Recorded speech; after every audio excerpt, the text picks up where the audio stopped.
Hey folks, Kevin here. Well, it's August 12th, 2020, and I thought what I'd do is do another garden update. I think what I'll do is I did shoot some drone footage of the gardens the other day, and I'll try and post that tomorrow. But today I'll throw the helmet cam on, we'll take a walk through the gardens and show you what we've discovered recently. So here we go. Okay, we'll start over here on the outside of the west garden area, and you can see the blue Hubbard squash have really been doing fantastic. They're really good sized buggers inside of here. Not sure. We do have one that's a bit green. I don't know if it reverted to a different phenotype, you know, being green and all. We'll taste that one out, but we'll be sure to save seeds from our blue Hubbards all over.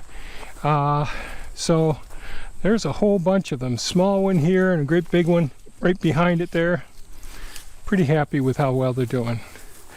And they take the impressions of the Chainlink here as well. And you can see them just inside of there. Hopefully you can see this. But they've been doing well. The scarlet red runner beans along the Chainlink here are doing okay. They had a bit of a rough start because this mulch wasn't here, and therefore the soil started to dry out some because that soil's a higher level than this soil. We'll go inside and see what's new.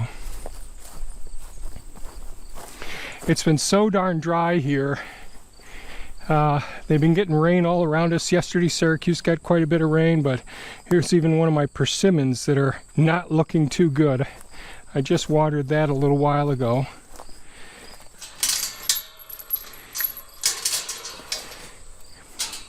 So the Acer red cabbage, we harvested several of them this weekend. We'll get the rest of them out of here most likely. They're still putting on a fair amount of size. There's a couple that are still small. The cauliflower, which was in this row, Thea went through, and there really wasn't any real good produce being produced from it. It's been such an extremely hot season. Both the broccoli and the cauliflower did poorly this year. The red cabbage came back and did pretty darn well, so I'm pretty happy with how the cabbages have done. The blueberry bushes, considering how we started off this season, really happy with how well they're doing. They've continued to grow well. We've had a couple of the plants start to get nibbled on. I'm not sure which insects are nibbling on them. But, oh, here's a weed up in the middle of this one.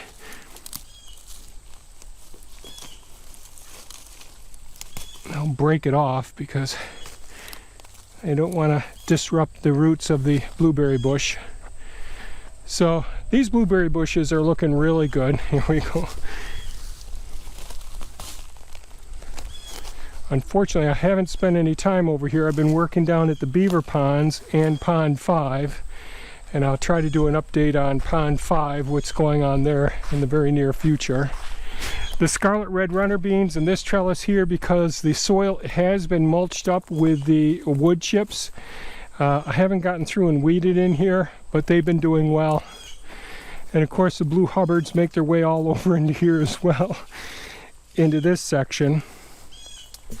But overall, really happy with how well things are going.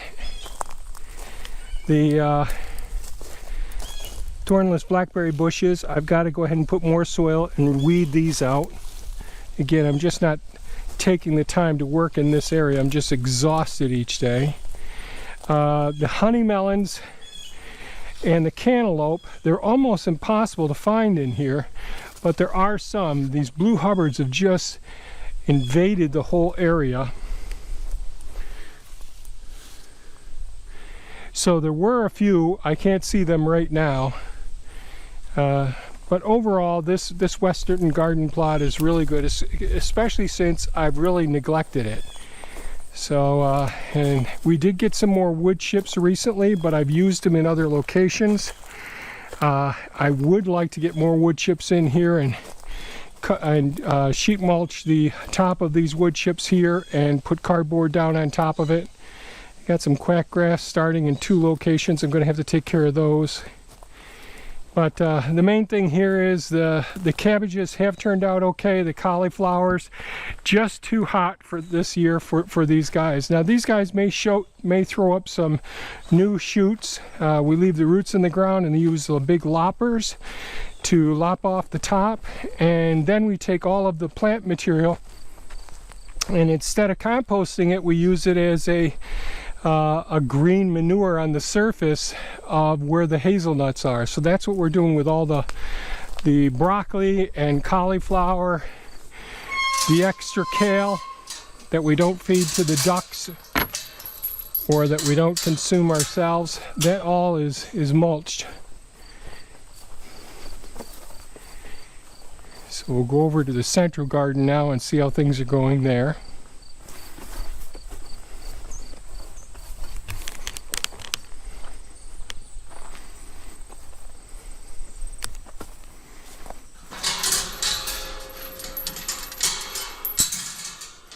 I do have some weeds along with the comfrey over here. The corn has been doing fantastic. It's higher than the roof right now. As you could see, they're producing all their pollen, and some of the silk are, well, some hasn't been pollinated yet, but there are quite a few that are starting to turn dark now in here. We just got to give them some time. Hopefully you can see these so they can develop. So the next couple of weeks, Thea's been harvesting the tomatoes.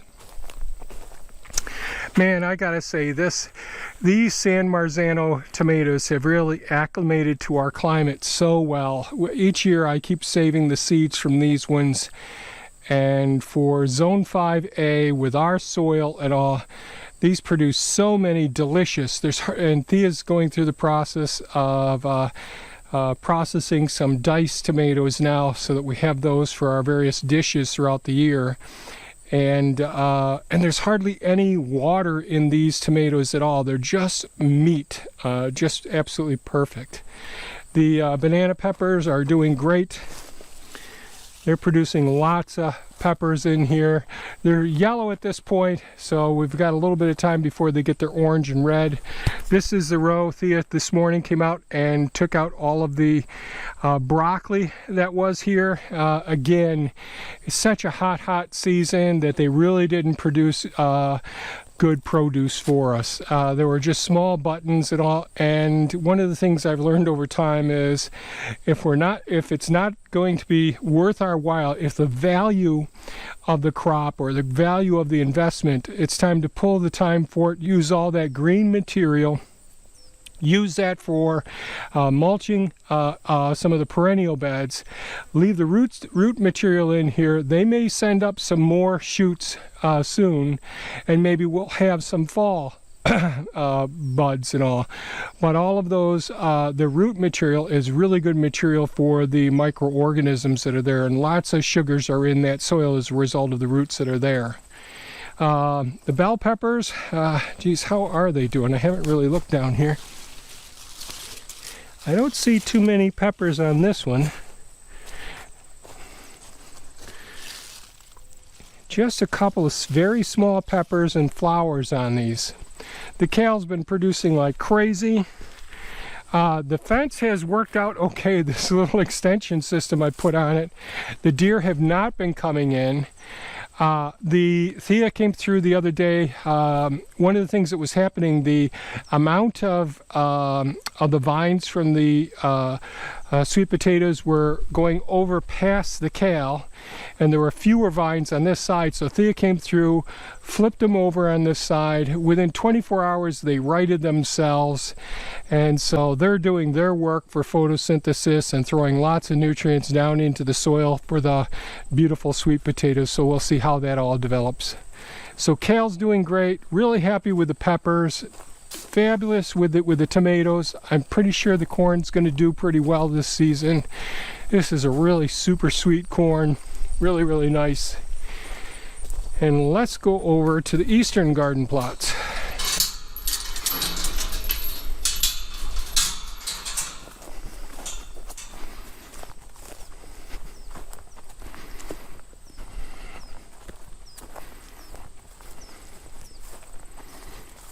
I'll have to, there's some of the sweet potatoes making it through the fencing here. I'll have to redirect that as well.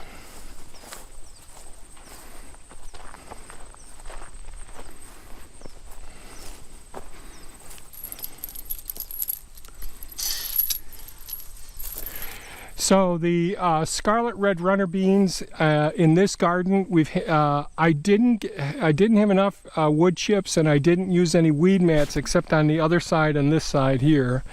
But the soil, because it being so dry and just doing one watering per day, the hummingbirds have been enjoying the flowers, but the beans are usually about now right about here. So they aren't doing as well. This has been such a hot, dry season. I weed mat when I was over here working, pulling weeds. The leeks have been doing pretty darn well. We did lose a few, but they're really developing very nicely. They're going to be beautiful, delicious leeks this fall. The Oriental eggplants, they're starting to produce now, lots of flowers now, and some of them here. The typical black beauties, these are doing great. We got a bunch of those. Every plant's got several of those. The jalapenos are still in flower. They're just producing small peppers now. We could see some of the ones down here. Looks like we got a couple different varieties mixed in here. The blue potatoes, like our Irish potatoes, they're getting real close to harvesting. We're seeing the tops are starting to turn brown here. Maybe within a week I'll start harvesting these potatoes. So really happy. We'll see what sort of potatoes we get out of there. I'm always excited about our potatoes because, gosh, sweet potatoes and potatoes I really love. The dill Thea's been using like crazy. We got some of it starting to go to seed, so I have to harvest, gather up some of those seed. Sage is doing well. Hey there, big boy. Again, the beans are doing pretty well considering. The ones in the shade here tend to do better than the ones in the full sun.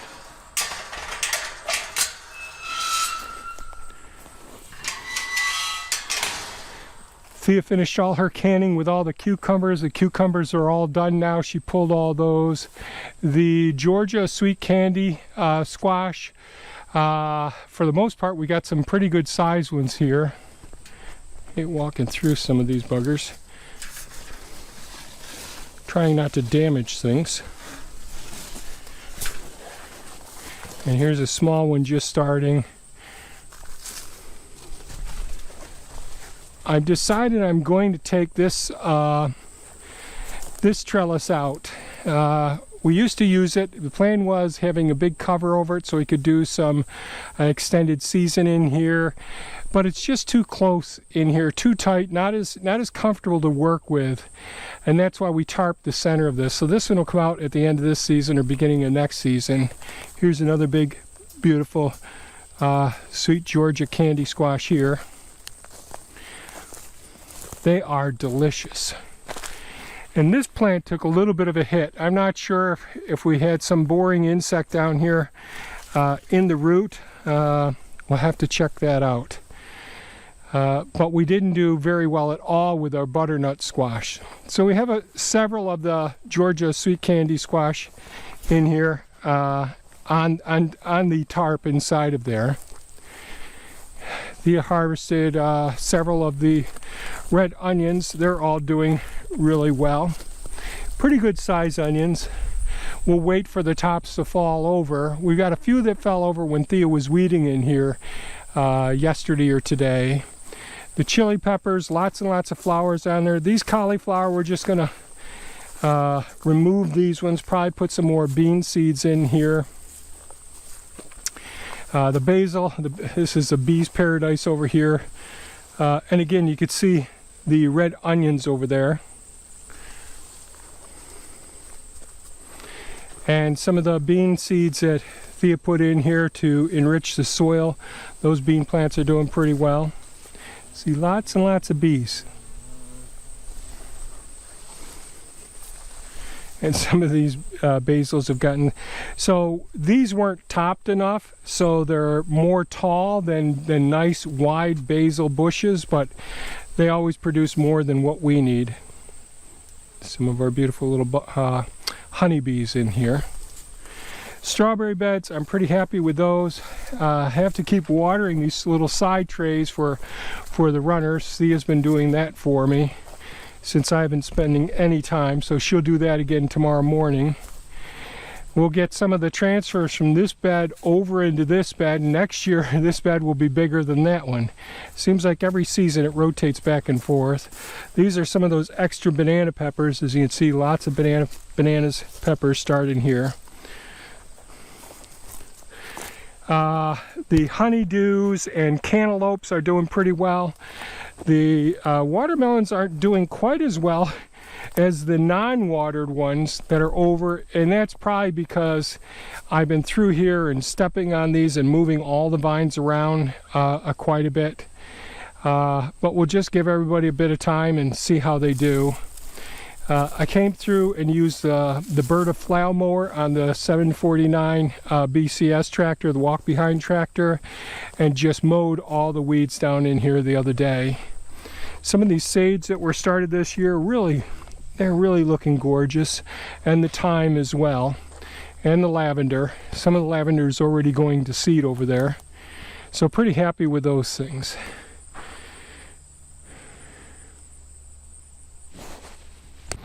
So overall, I'm pretty happy with how things have been going in the garden plots, considering I've been spending so much time working on the beaver dam access roads and clearing areas down there, removing a lot of the dead trees.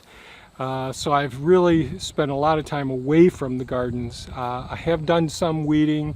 Thea's on vacation this week, but she's busy. She just got done canning all of the pickles, and now she's working on the peaches, been freezing all the various mulberries, blueberries, raspberries, some of the blackberries are started, the aronia berries, all of those things. It's like a full-time job. Fortunately, Thea's on vacation this week, so she can get a lot of that done. But it's kind of crazy. The things that didn't work out so well, the scarlet red runner beans that really weren't mulched enough, well, I didn't get to mulching them, and I really need to make sure that I do that well in the future. The blueberry plants, with the way that we transplanted them this season and amended those beds, those plants are doing exceptionally well. Very, very happy. Very few problems in the blueberry beds in here. I'm real happy that the Acer red cabbage has done well. Disappointed, but we had such a heat wave here, and the cauliflower and broccoli, when it's this hot, they're really an early spring or late fall crop, and we tried to grow them with the rest of our crops, and it just hasn't worked out. We'll see what happens with the root masses that are still in the ground. The blue Hubbards, as usual, they always produce, even when they're neglected. And I didn't show along the living fence the sweet potatoes that I stuck over there, and the watermelons. So the watermelons over there are bigger than the ones we have in our garden plots. And that's the ones with the deep mulch or the leaf mulch. The honeydews and the cantaloupes in this bed, can't see them. Maybe the blue Hubbards completely starved out all of the solar energy that they require. We'll have to see as time goes on, because some of the blue Hubbards are getting to the point where they're getting close to being harvested. In the central garden, super happy with the corn, fantastic with the tomatoes. Really love both of those varieties of the yellow corn, the sweet corn, and the San Marzano tomatoes. And I do believe, and I'll go over this in a seed saving talk in the future and all, really trying to save your own seeds so you can acclimate those plants and keep picking the very best plants to really condition the development of the seeds of the plants to produce seeds that will produce the best plants for your soil, your conditions, and all, your climate as well. The curly kale, that's always a super performer. The sweet potatoes, since we've got them protected this year, I think we're going to have a good turnout with our sweet potatoes as well. Those banana peppers, I'm crazy about those banana peppers. The bells always take more time to mature, so I really rely on those banana peppers. And the banana peppers are super easy to process because they're long and narrow as well. And I think they're just as delicious as the bell peppers. Over in the eastern garden plots, we'll have to see the rest of the hotter peppers, whether it's the chili peppers or the jalapeno peppers. They take a little bit longer. We usually get a good crop out of them by fall time. We have a lot of these nice hot days, so they're doing pretty well. The red onions, real happy with those. The basil, of course, has done very well. The strawberries, which were already harvested earlier in June, did great. The watermelons and the cantaloupe and the honeydew over there, the honeydew and cantaloupe look like they're doing well in the eastern garden plot. In the central garden plot, the leeks look really good at this point. We'll be moving that one big trellis out of that area. We'll be relocating it, using it in a different location. Haven't decided just where yet. But that's an update on our gardens. I'm sorry I haven't been doing a little bit more regularly. Tomorrow I'll try and post a video of drone shots, just going up and looking at where you could see where the western garden plot is in association with the central garden plot and the eastern garden plots as well. So if you found this video of value, give us a thumbs up. We really appreciate it. It helps our channel grow, and it helps people to discover the channel as well. Be sure to leave a comment, ask questions. I'll try to get to them as soon as I can. I'm going a little bit crazy here, but I really do appreciate all the interaction that I get from everyone. It's really enjoyable, and it makes it worthwhile doing. Thanks so much for watching, folks, and have a super fantastic day. Stay safe. Bye-bye now.